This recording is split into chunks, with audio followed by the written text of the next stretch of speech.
Influencers show. About once a month, Mayor Kat and I have sat down and talked about things that are happening with the city of Struthers and things that you guys are working on, and sort of like bring the community in on the conversation. This week, Kat has brought some guests along. So Kat, why don't you introduce your guests? Well, today with us, we have Kristens from KO Consulting and Sam Yanucci from KO Consulting. We have, for the last couple months, been in the process of creating our city's first ever comprehensive plan. Now it's something other communities have been doing, have done in the past, but this will be our first time at this. I know I met with some of the administration of Dublin, Ohio, down in Columbus, and when I spoke to them about our first comprehensive plan, they laughed and basically said, we're working on our plan for 2035. Wow. So we need to catch up. We need to get this plan going. We met with council. Everybody was approved of it. I know they've been meeting with a lot of our council members to get input. We're reaching out to as many people as we can, and we're going to be working starting hopefully soon on our phase 2 of it. So I will let them explain to you what a comprehensive plan is, because it was hard to sell to someone who may not understand it at first, because it's not something like comprehensive plan that's hard to comprehend. Yes. Interesting. But it's not something that you can purchase, or it's not something tangible that you can have. But Right. We have to have some kind of vision. We have to know where we're going, but we also have to know where we are, where we've been. But in order to apply for a lot of the monies that are coming out today, you have to have this plan in place. They won't grant the city's money unless you have some type of vision that you can show them to be able to accept the money. So that was another big factor in there. But I will let Kristen, if you want to take over. Sure. I'm going to let Samantha do most of the comprehensive plan talking, because she's the planner by trade. But I think just a little bit of background that's a little important. I'm a lifelong Struthers resident. So this is not only, obviously there's incredible value for doing a comprehensive plan, but as a resident, just to see like, okay, this is who we are, this is where we are, but this is where we want to go. And you really need to have planning. So my background is more economic development. I was the grants coordinator for the county for the last decade. I left to start a community and economic development firm on my own, and really understanding that if you don't have the plan, it is very difficult to get funding. So from a grant writer standpoint, to dealing with getting funds, going to the federal and state government and saying, hey, like, this is where we're at, this is where we want to go, help us fund this. They're like, well, where's your plan? So what a comprehensive plan is, and sort of the blueprint for where we want our city to be and how to get the funding to get there. So in terms of like the planning process and the procedures and how we're reaching out to the community and dealing with community engagement, Samantha and I work in tandem, but she's a urban planner by trade. So a lot of the comprehensive plan, a lot of the footwork, she's doing in terms of the planning, and then I'll come in from a funding aspect and a grant application aspect and say, okay, this is how we can get things funded. And we've been very successful already out the gate for the city of Struthers. A couple of nice sized grants, one for the wastewater treatment plant, and just announced last week the Appalachian Regional Commission Power Planning Grant that'll help with some additional specific funding for manufacturing, planning for new green manufacturing. But in terms of the plan, I would certainly at this point turn things over to Samantha to talk about why a plan's important. And her perspective is so valuable because she left. Not only did she leave the area, I left the area for a short stint, but I never left the States. Samantha left the United States for a nice period of time and has a lot of travel through Europe, and having that perspective, bringing that perspective into a comprehensive planning process has been really, amazing. I'm learning stuff daily, just even being a part of the process. So, Samantha? Yeah, thank you. That's a great segue. Planning, I can't even begin to express the importance of planning, but as Kristen said, I'd been gone for a little while, and I was living in Denver. That's where I got my master's in urban planning, and then I lived in Stockholm and in Amsterdam. And so coming back, at the time of COVID, so I came back now the end of April 2020. I was like surprised and not surprised to see that most things have stayed the same, right? So, and a lot of that from that perspective from funding, it's like there's just a lot of federal and state monies that are being implemented or that are being used for projects that don't align within a plan. And if you don't have a plan, you're using money on projects that don't contribute to the identity of a place. And a lot of what's happened around here is there's no planning for quality of life, right? For walkability and bikeability and for good utilization of space to create public places and spaces where people could hang out. And I mean, cities all across the nation and across the globe saw the importance of those kinds of spaces, especially during the pandemic, right? So people, when their normal schedules and their normal routines were disrupted, it's like, you know, you had more people on the streets. And here, it's still a very outdated perspective that streets are here for cars and streets are here for vehicles, to move vehicles from point A to point B.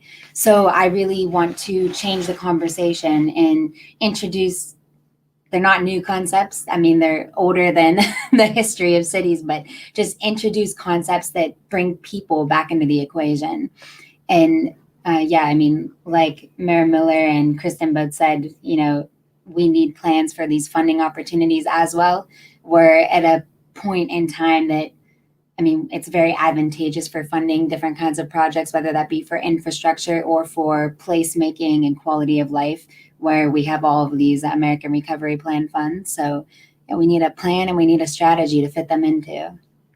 Now, do you see a lot of this stuff following trends, like when you have something that's more on the progressive side that might be a marketing sell to kind of pull the public over to it? Is it easier to have your stuff kind of follow those trends rather than, you know, educate the public? Okay, wait. Okay, so like some of these things, like you have to really plead your case or make your case for getting that funding for things, and then lining the public so that they support those endeavors. Yeah. So, is it easier to follow those trends? Is I guess my question. Well, so I mean, all right, with a lot of concepts that are about placemaking and increasing quality of life. Let's use bike lanes, for example.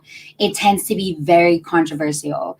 Like Mayor Miller and I were just speaking before this at the Mocha House, and I was just saying, you know, when these kinds of concepts are introduced, they get a lot of resistance. Although a whole community could say how they want to feel and, you know, what they want to experience in their city, and they want like small shops lining the streets, and they want to see people walking and biking. But when it comes to any kind of change to the built environment, so for example, like the installation of a bike lane that might narrow a driving lane, it's like you get a lot of resistance there.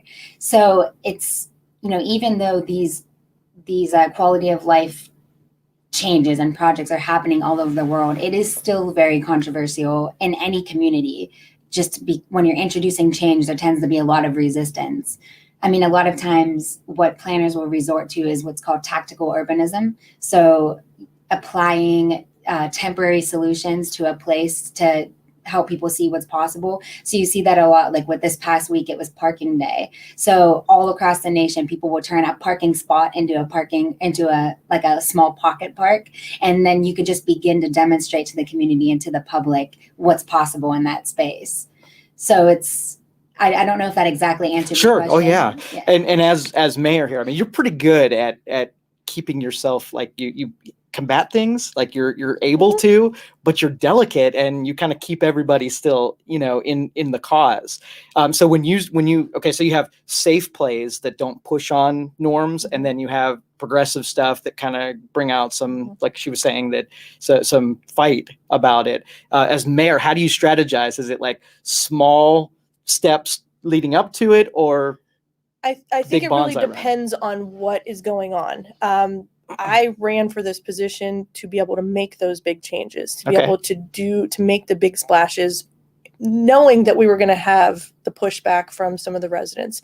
I'm okay with that. If I feel at the end of the day that I'm doing what I set out to do and our team is doing what we set out to do, I'm good with it. That's why I was elected. I was elected for that specific reason, to make those changes. But as far as the pushback, you're going to have that regardless of what happens, good, bad. There's always going to be the naysayers. There's always going to be the haters, if you will, that are not going to like what we're doing. But in order to accomplish the big goals and the big visions and the big plans that we have to make those changes. And it's hard to see for some people, but in the grand scheme of things, we have to make those steps. And like we just talked about the trash last week, I guarantee you in a couple months, we're going to have people saying, oh, this was great. This is a great idea. Which we do. I've had more phone calls about the trash and how much they love it. And now people are recycling, but you're always going to have your people that don't agree with it and don't like it. I'm okay with that. That's part of being here. If I can't just sit, and we can't just sit. And as a Struthers resident, she can't just sit and just coast and just keep doing what we've been doing. We have to go and grow somewhere. And that comes with change. Right. And go ahead. One of the things that I've learned the most through this process too is, we don't know what we don't know. And in this area, if you're just given, if you're only given option A, then that's the only thing you're going to go with, right?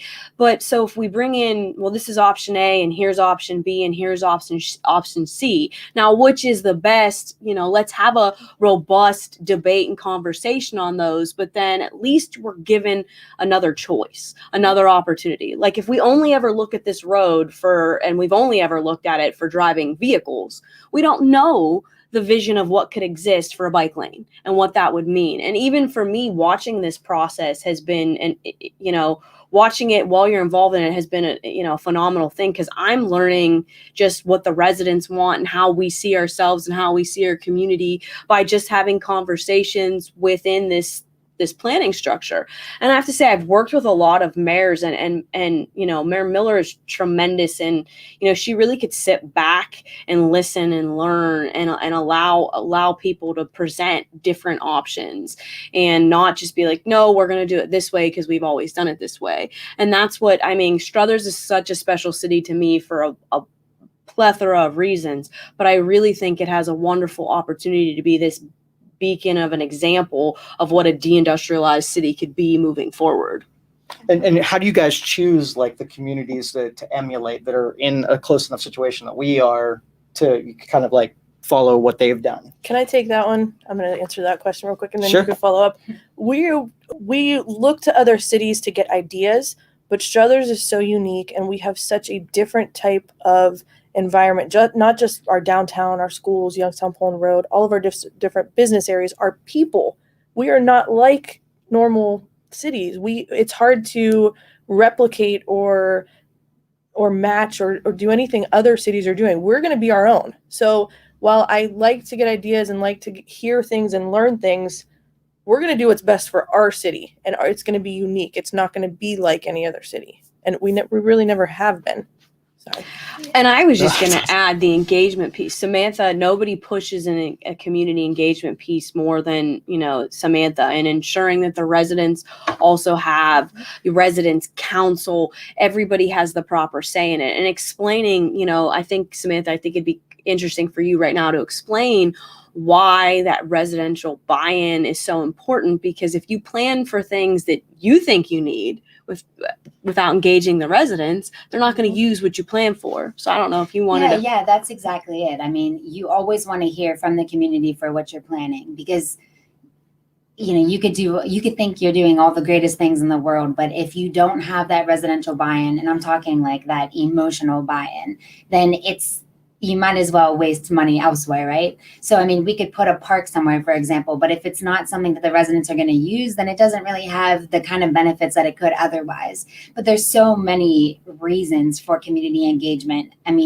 One, residents are the experts of their own communities. Like, even just as a planner, like, you can't begin to look at a map and look at data and know what you have to do. You just can't. You really need that. You need that qualitative analysis and that qualitative data collection that says, like, in this spot I feel unsafe. In this spot I tend to park my bike. Those are that's the kind of data you need to realize what kind of projects and strategies that you're going to implement in a community. And furthermore, engaging the community along the way, that creates such an invaluable buy-in, even for, to push like the mayor's agenda. So if if we have 1,000 people that are saying, hey, there's a flooding issue here, and they're marking it a location based on a map, that's far more important than us telling them, hey, there's a flooding issue here. Now we're going to do something about it. Like, you want to know that everything you're doing is coming from within the community, is supported by the community, and will serve the community going ahead. Now, do you do that by focus groups, or the data that you get that's not just like the people that complain end up getting noted, but people who don't aren't part of that? Yeah, so that's actually, the conversations we've been having with the city so far. There was a bit of uncertainty around the value of community engagement software. So typically what might happen in a planning engagement process is having roundtable discussions or, community planning focus meetings. And then you get the same people coming all the time. It's usually a handful of people that they call, the squeakiest wheels. Right. And then they kind of dictate the whole planning process. So our community engagement, that's our second phase, is beginning in October. So we're looking at different strategies. And one of them is to actually use a community engagement software where people who don't typically feel comfortable going to public meetings will feel comfortable sharing how they feel and sharing, what's the most important aspects to planning the city to them. And we'll be able to share feedback and very instantaneously as well, without any hesitation. A lot of people don't want to stand up in a meeting and say, I want this, or I don't like this, or I love that, because then you have all these other people looking at you. They're like, oh yeah, you like that? Well, this is why we don't like it. So it kind of, it's using a tool called heat mapping. So where people could drop a pin and say how they feel and, kind of attach an emotion to it, will be really valuable for the city of Struthers plan going forward. And then of course you have populations that aren't comfortable engaging online. That's typically your older populations, which will make an effort to go out and meet with. So we're going to offer a variety of engagement engagement efforts for different populations. So the school population, working with the teachers will be probably most beneficial. Maybe they could throw something in their day-to-day learning that we could collect, even if that's, hey, draw a picture of your favorite place in Struthers, or draw a picture of your dream park, right? So there's different ways to engage, but you really have to offer a plethora of ways to engage if you want to get that top-notch engagement. All right. So now as the mayor, you collect all of this data from the citizens and you get new ideas. I mean, are you crafting the long-term plan based on that feedback, or how much of it is the idealism of how you ran when, and promised the constituents? It's going to be, I think, a combination of all of that. So It's going to be what we feel as an administration is the best route to go as council. But we do, like she said, and every time I come here, I talk about bringing more people to the table, asking more people for their input. We want everybody to feel like a part of the city. So going out and talking with residents and getting their feedback and asking them all these questions, we really want that. We really need that in order to be a successful city. But yeah, we want I would say a combination of that. And ensuring it's financially feasible too. You get some really good feedback from residents that want to put in an amusement park, and that might just not work in our downtown. That'd be amazing. Our downtown Hey, footprint. never say never. That's true. But it's important to note also, though, so all the feedback will be incorporated in the plan, but then a plan presents different phases, right? So you have short-term, mid-term, long-term. If someone wants an amusement park, that could be on the long-term. Hey, if there's ever any money from federally to put into amusement parks, now we have our plan. Yeah, or make a carnival first and make it a bigger carnival until you get to an amusement park. And as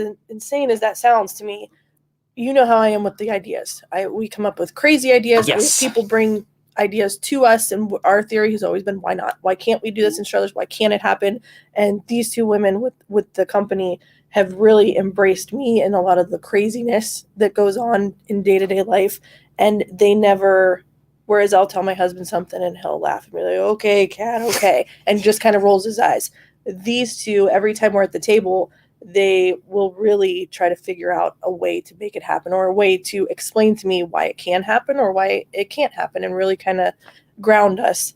But it's been wonderful work. So the sexiness of dreamers like this, does it make your jobs easier or harder? I mean, more instead of traditional easy stuff, low hanging It fruit. makes it so much more exciting. Does it? I mean, working with Mira Miller has been a breath of fresh air because first off, I didn't think I would be staying back in this area. Then I met Kristen and, started working on these projects together. But yeah, working with Mira Miller, I mean, I feel like she's a breath of fresh air for this whole area, quite honestly. I mean, it's been amazing. And just being able to formulate ideas with these two.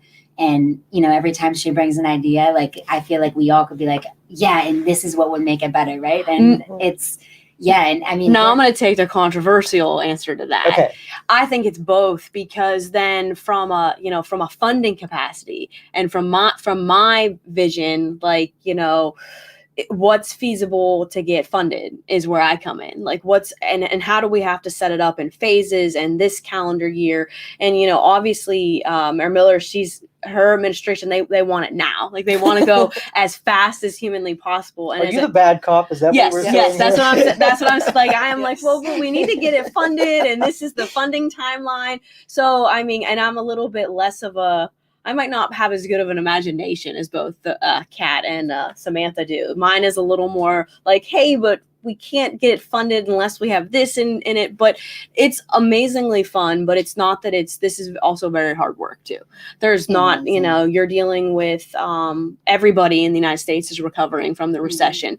That all this funding is very competitive. That's why a compelling plan is so critical, and saying like, no, we have this, we're ready to go. The city supports this, because you need a lot of these, ducks in a row before you're going to get any of these federal or state funding. So I have to like kind of look at, like, I always say, like, yeah, we can make that happen, but we're going to need more time. Yeah. I can't have that done, by next year. It's going to take a couple more years. Well, it's just for a lot of reasons. Part of that with the comprehensive plan, I think a lot of the approach in a lot of places has always been, oh, here's this grant opportunity.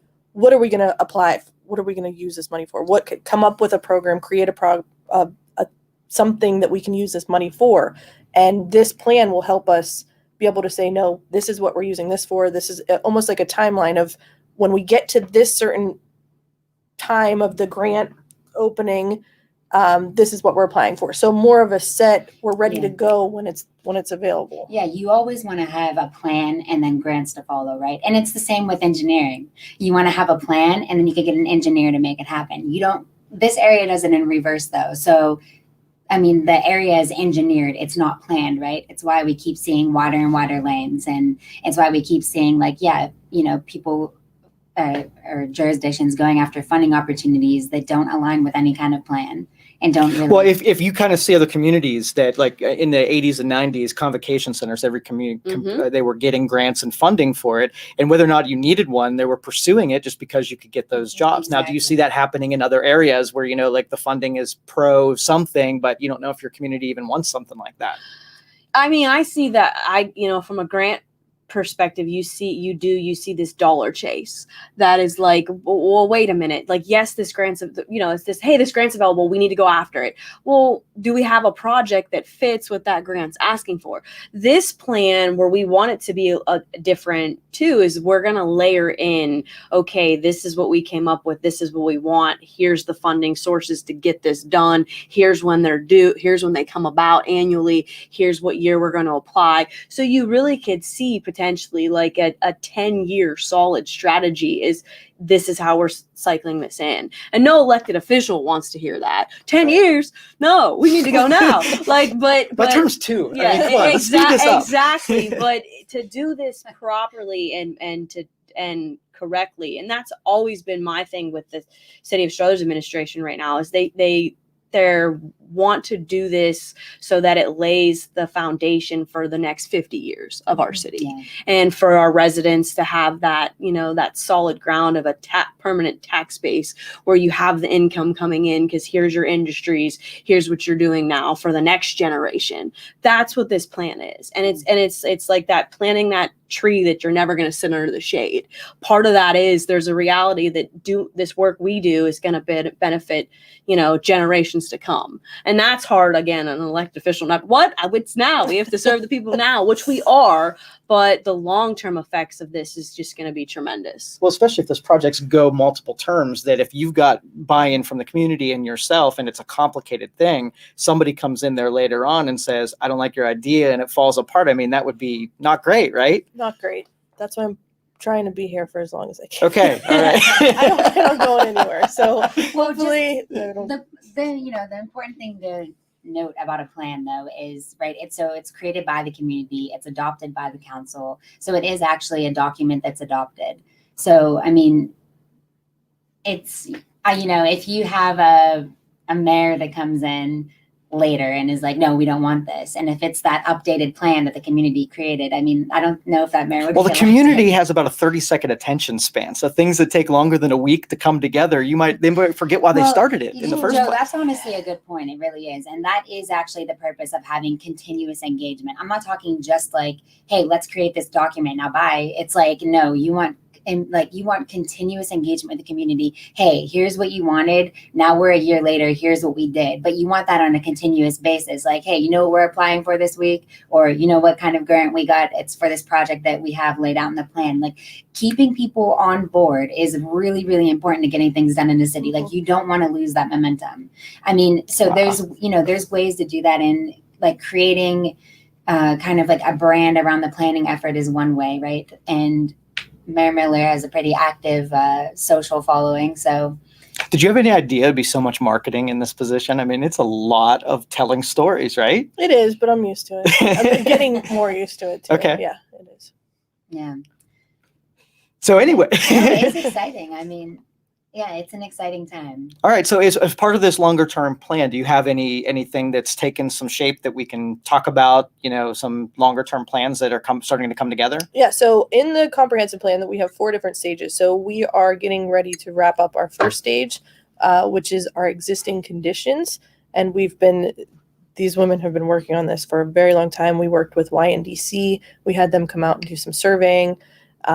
We have all that data to analyze, but we really have never had anything to say, this is what we have here in Struthers. This is, as a collective group, can we go after grants for housing? Can we go after grants for demo? Can we go after all these grants? Because we don't know what we have. So we have businesses in and out of Struthers that we don't even know are there. So we're doing a business survey to find out how they feel about parking, how they feel about their safe space, how they feel about their roads. So we're really working with how to get all the data together to show what we have to offer in Struthers, our existing conditions, and then we're going to move on to community engagement. But if you want to talk about existing, no, I don't want to talk about, but the existing conditions part of it, what we've done so far. Yeah. Like Mayor Miller said, it's a lot of data collection, but I'm actually not going to wrap up that phase until we start community engagement because, to me, part of the existing conditions is hearing from the community because if there's, just even hearing like, okay, what common routes are people traveling? Where do people feel, we need like better intersection infrastructure? Where do people feel we need more parking? And, that's all part of it too. So it's really just getting the lay of the land. This is a picture of Struthers right now. This is what's happening. And I laugh about the parking because this is not unique to Struthers or even this area, but parking is probably the biggest point of contention in the planning process. I've saw fisticuffs. We were down at a meeting down here in downtown Youngstown, and people get really out of sorts when it comes to parking. Yeah. So here's the thing, right? So all we keep hearing about downtown is we need more parking. We need more parking. I've went now and created like on Google Earth, literally have outlined and highlighted all the parking. And it's like, no, our whole downtown is parking. There's a lot of parking spots. So part of that existing conditions is taking an audit of how many parking spots are there. And also what is the capacity and what's the occupancy rate of those parking spots during these businesses' peak hours. So still waiting to get some business surveys back about what time are people's peak hours. So we can really, hone in and have that data presented. But yeah, it's interesting. I would say parking is definitely the most, it's like that hot button topic, right? Is it just like urban parking or is it parking in general? Well, it's parking in general. our cities have been created now since the 50s to cater to the automobile, right? So people can't imagine, and again, this is not unique to here, but a situation where let's say like customers and patrons and clients would arrive to their businesses not in a car. So especially in a lot of proper cities, people actually have like wild misperceptions about how people actually do arrive to their businesses. And there's actually more people walking and biking than they would actually expect.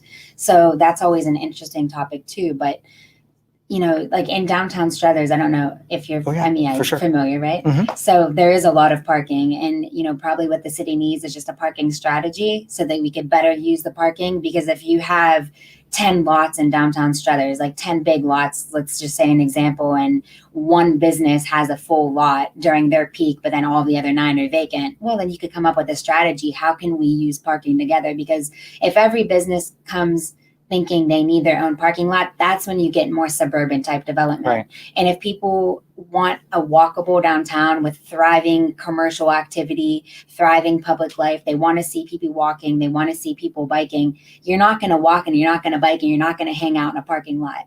So from a planning perspective, every square foot that's dedicated to the vehicle and every square foot that's dedicated to parking is taking space away from people. So the way I come about this is a very, very people-centered approach to planning. Like, what can we do? How do people want to feel downtown? What do they want to experience? What do they want to hear and see and smell? Like, what kind of shops do they want to walk into? And that's when you could really start helping people to envision what's possible. Because right now, all we hear is parking. We want to put a parking lot there. We want to buy this land and demo that building to put a parking lot. It's like, no, no, right? That's why the suburbs are what the suburbs are today. And right now, with climate change, like that's a very real reality. Cities all around the world have to figure out how are we going to become more climate resilient. A lot of that is in encouraging walking and encouraging biking and taking space away from parking for more greenery and more. So like when you have parking lots and you have cars, that contributes to an urban heat island effect, right? And with these extreme weather events where you have like extreme heat, that's very, very uncomfortable and also like could be deathly for a lot of populations. Let's look at what just happened in the Pacific Northwest, known to have pretty mild climates. They just had an extreme heat event where they lost a lot of people. So really thinking about resilience in terms of economic resilience, climate resilience, and social resilience, and tying that all into one plan, parking is just not a big part of that equation. And when you have more different uses, like people adapt, behaviors change, you have healthier cities, and then people fight for those changes. Like, let's think about what happened in New York City when they took out the traffic lanes from Times Square. There was so much opposition, and now people fight for that plaza, right? Absolutely. So it's... And I would add from, obviously the mayor's perspective also is then ensuring that all the residents and the businesses downtown are happy. Yes. So I come in and yes, counter Sam and Samantha and be like, well, we have to still make sure that there's ample handicap space and taking in those considerations. And then a tangible thing from this first phase to tie in the funding is that we also know what's potentially going to be eligible for the demo lists. Mm-hmm. And that means we'll be able to seek grant funds, federal and state dollars, to demo some residential houses that potentially need demolished, and then look if there's any commercial opportunities to apply for funding to take down any of the commercial buildings that may be unsafe, just not usable and not feasible to keep, because they'll just be too cost prohibitive to save. We don't want to do that. The mayor is very much and her administration on board with saving as many of the downtown structures, buildings that are possible. But if you get into a safety issue where they need to be condemned, that's a whole nother thing. But right now there's funding for that. And if we don't have these places identified and into a plan, you're not going to get that funding. So we're very excited that we were able to, basically do a downtown footprint of knowing where we're at with what might need demolished and what might not, and be able to seek funding for it. I don't notice much unoccupied buildings down there. You got a pretty good occupancy rate in Struthers, right? No. I would say the opposite. Really? We actually have a lot of buildings that are unoccupied. So our code enforcement director, Joe Rudzik, he's been working with a forensic structural engineer. They've actually been scheduling times to go into every single building, not just into downtown but in all the corridors in the city, to give them an overall assessment or summary, if you will, of the building itself. There were a couple buildings we found that don't necessarily need to be demoed and can be saved, but the amount of money that would have to be put into some of these buildings, it's cheaper to just demo and build new. Right. Now, obviously, like Kristen said, we do not want to destroy our history or get rid of anything like that. If it's something we can save, we have every intention of doing so. But really getting a collective assessment on what we have in the city and what buildings need to be rehabbed, and trying to really find the right owners and the right people to purchase these buildings that intend to either fix them up or get the right businesses in there that will match and fit. So not really to compete with some of the cornerstones of our downtown, like Donabito's and Sala's, but to really be something that would benefit the rest of the downtown area. So we're trying to do that too with our code enforcement director. So Jay Williams did a bunch of land banking when he was real successful at doing that. I mean, is that something worth emulating? Is that still a viable model? So we actually have a Struthers land bank that we've never really utilized. So we've pulled a lot of that legislation to find out how we use it. And we can operate just like the Mahoning County Land Bank, but we just have never done it in the past. Okay. So I know we have a very aggressive code enforcement director. He's one of those ones, he wants to see it done now, as we all do. And we've really been utilizing that. We've been working great with the land bank, with Deb Flora. We had a meeting with her last week, I believe, because we have a lot to learn. So a lot of those conversations and those meetings are very informational for us, and we have to sit there and just take in and really learn the process of things, because we've never really utilized it. So we have a couple properties in our land bank already that we are able to, instead of us just cutting the grass, we're able to bring those properties into our land bank and either try to bring somebody in to build new homes or to sell to the neighbors to take that off of our list of grass cutting for our street department. So we're really trying to utilize the land that we have there and not just let it sit there and just. Now, when you be reclaim taking it, do you space. demo it and get it prepared for a developer, or is it stay structure the way it is? It depends. If it's a vacant land, then we will obviously try to get it into the hands of a neighbor. Right. Or if we can bring someone in who wants to build some kind of model home, that's what we're looking at too. But if it's a structure, if it's something that needs to be demoed, obviously we'll do that. But if it's something that we can save, we're looking at people to come in and say, hey, purchase this, fix it up, flip it, do whatever you need to do. But one of the things we talked about is that we want to make sure those structures are owner occupied. So we don't want to have people coming in and scooping them all up and scooping them all up, living and in some company Florida from Florida and California, Yep. buying them, not taking care of them, and then when we have issues, we can't get a hold of anybody, and it just becomes a huge headache for the city. So we want to make sure that those are owner occupied. Now, that some of the I'm sorry, I didn't mean to. Well, I was just going to say everything about the plan is that, we want that city of Struthers pride. We want you to live here, work here, send your children to school here. And, that's why we want you to be invested in we have a pretty good housing stock, actually. We just did a wonderful, with the YNDC survey, we found our housing stock in Struthers is pretty darn good. So we want you to come in and buy these homes and live here and raise your family here. And then we want to give you opportunities to work here. So I just wanted to make sure, I added that piece in, that it really is about, making Struthers a very, exciting place to be.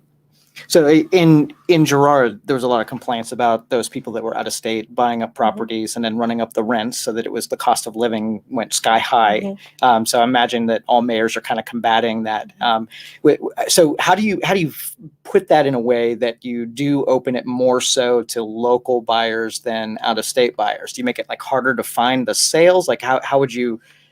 How would you do that? But I just learned a word last week, a moratorium. Am I saying that correctly? Moratorium. That we will be discussing if that's something that we can do to kind of put a hold on people purchasing property and leasing it or renting it. But that was a problem that was recognized before my time. So council already had legislation that was going to be enacted. I believe it happened after I was there, which is why we have our landlord registration. So we're really trying to take care of those properties especially. But we do have a lot of good landlords. We have a lot of great landlords. We have a lot of people who live in Struthers, own homes, rent the homes in Struthers. And a lot of times we don't have any issues. We don't have any problems. Our houses are very well kept up.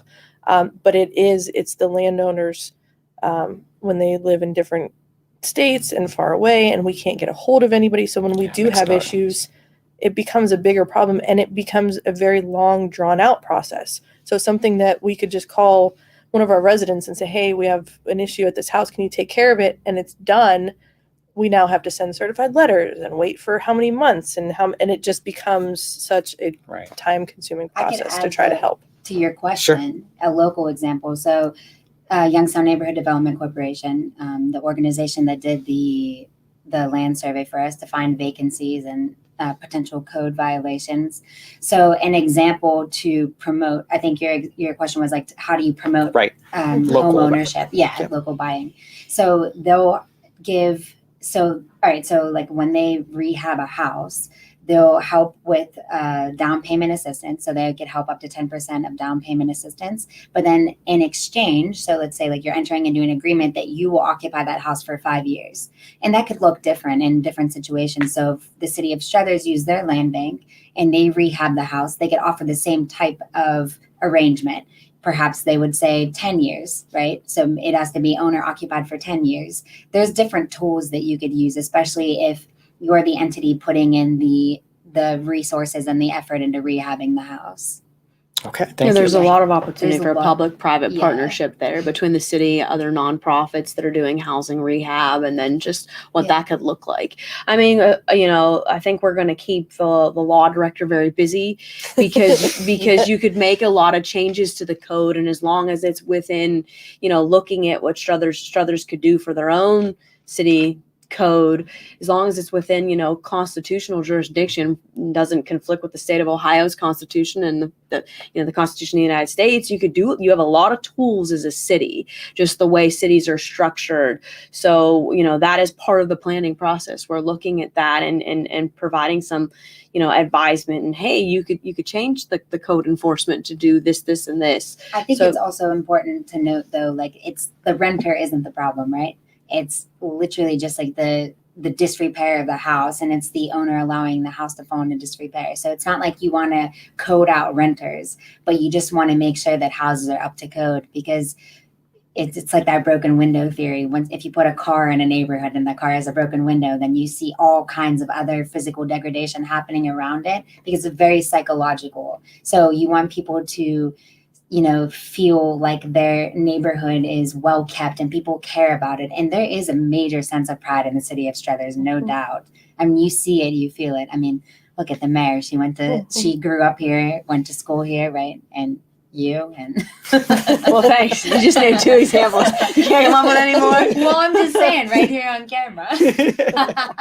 Yeah, it's a wonderful place to it's just the beauty of Struthers too is it's the perfect size city to really be able to be like, yeah, we can do some catalytic things. Yeah. We slight little changes here and there. You're going to see such a change, maybe easier than in a larger place. There's, that's why I'm excited, because there's just so much opportunity to showcase, what the city has to offer, but just in a regional plan, we're still in a phenomenal place regionally. I mean, the Midwest and Lake to River between Cleveland and Pittsburgh, what we could look at for supply chain pipelines and new green manufacturing, and in conjunction with the things you're seeing in Trumbull County with the cars and the looking at batteries and the electric piece of the environmental and sustainability. Struthers could be a partner with that in other industries. There's just so much. We have such good infrastructure here. I got to get on my soapbox because I'm here. You're talking about the steel industry from Lake to River that manufactured and produced the steel that was transported globally. we can be that for the next generation of green manufacturing once we plan and lay out the proper footwork for what that looks like. So Excellent. had to get in my little There sales. we go. This was fun. I'm glad you brought these Yeah. guys down here. It was a fun discussion. Any other parting words? Anybody have anything else want to throw out there before we go? I actually want to make mention really quick that today is the 1-year anniversary from when Rowan Sweeney was killed. So if everyone could just hug their kids a little tighter tonight. I just wanted to acknowledge that today is the anniversary for that. All right. Thank you guys for coming down. I appreciate it. Having us. And over the next couple of weeks, we got a couple of great guests lined up. We have Second Harvest Food Bank will be here in the coming weeks. And we also have Guy, CEO of the Regional Chamber of Commerce. So we'll see you next Tuesday. This has been the Influencer Show. Thank you. Thank Joe. you.